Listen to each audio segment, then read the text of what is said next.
over while these are doing their talk. We'll talk a little bit about our underwear replenishment. I get the question a lot of how do we get our fuel. We have, you can see a couple of our weapon systems, our RAM, airframe, rolling airframe missile launcher to the left, and our C.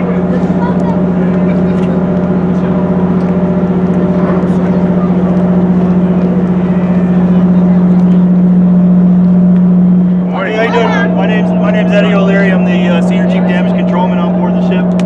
Basically, I'm the easiest way to describe that is I'm the senior member of our ship's fire department, right? So, if you take a look at some of the stuff we've got laid out here, what we've got is just kind of a brief overview of what we're capable of and how we combat fires and control damage on board ships, right? So, cool thing about ships is they're very self-sufficient, right? So as soon as we get underway, we're doing everything ourselves. We're making our own water, processing our own trash, and for that reason, we're responding to our own emergencies, right? So if there is a fire, a flood, toxic gases, anything like that, that's our responsibility.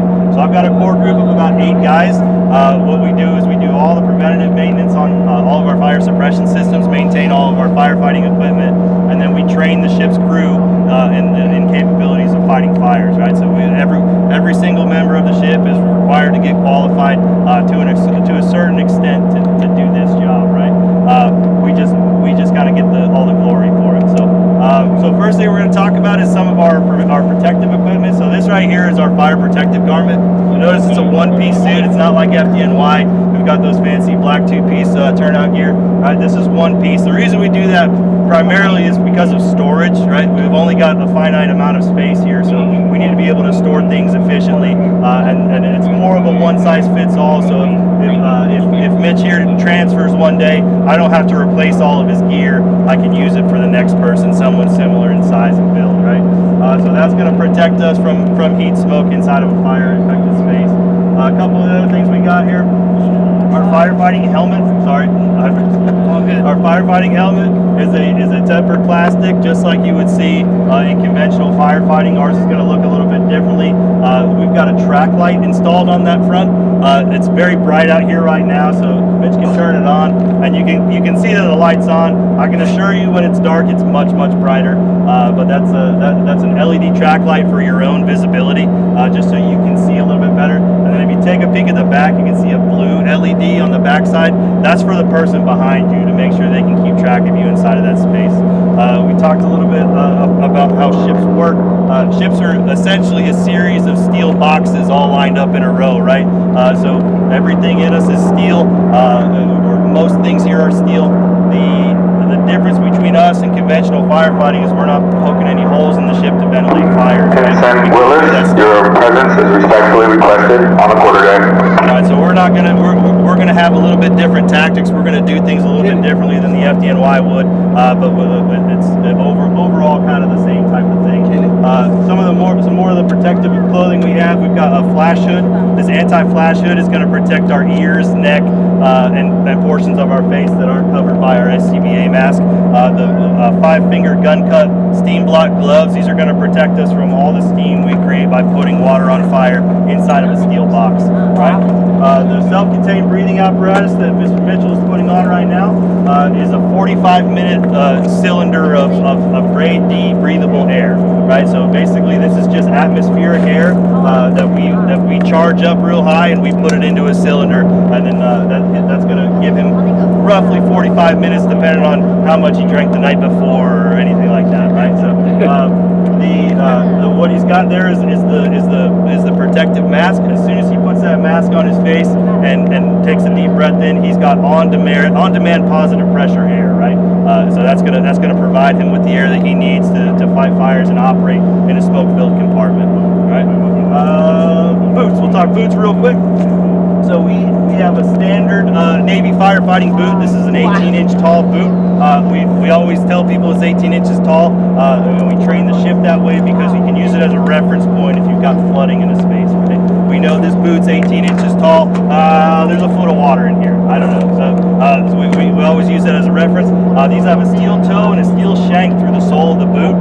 The reason for that is, again, everything is metal, right? So if we take some kind of impact damage, we don't want to get impaled by any sharp, jagged edges from steel poking or broken the spacesuit. That's for when we go to outer space. Just kidding, right? So that's our proximity suit. The proximity suit we use for fighting fires up here, right? So we're responsible for fighting fires on the flight deck as well. We can catch ospreys, we can catch helicopters here, and we do it pretty frequently, right?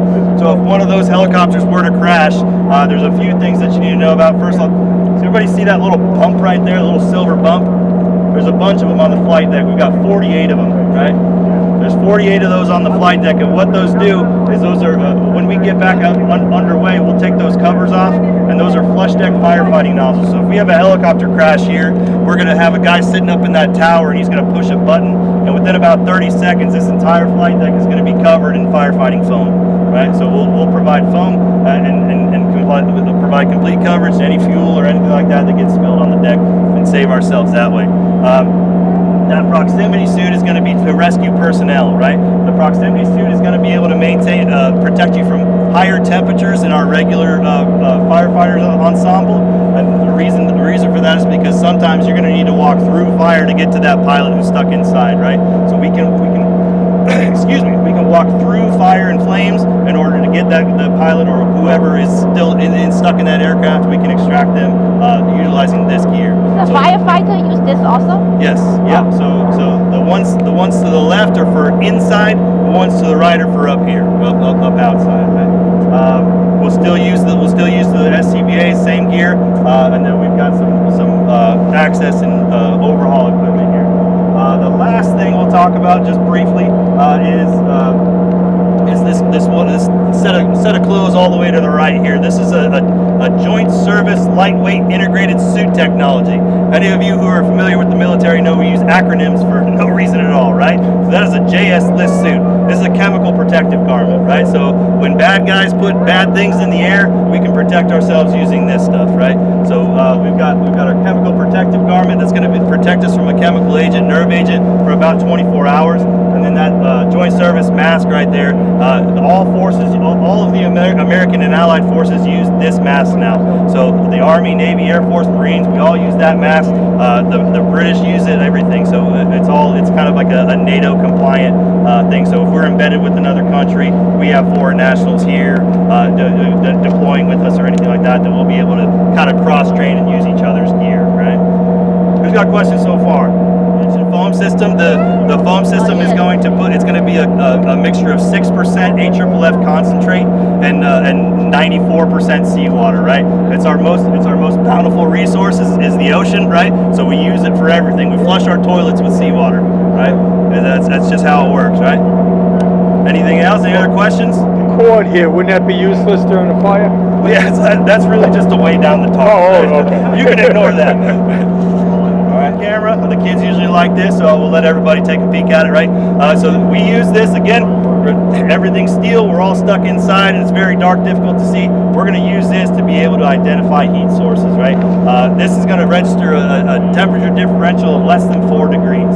So we can see any kind of heat transfer, whether it be through conduction, convection, radiation, however it works. We're going to be able to see it utilizing this thing right here. All right, so you guys want to take a peek? You want to look? You can hold it. I trust you. All right, so can you look at my face? No. Don't hit the wrong button. There you go. So can you see my face? Does it look different here than it does right here? All right, so it's because my skin's warm.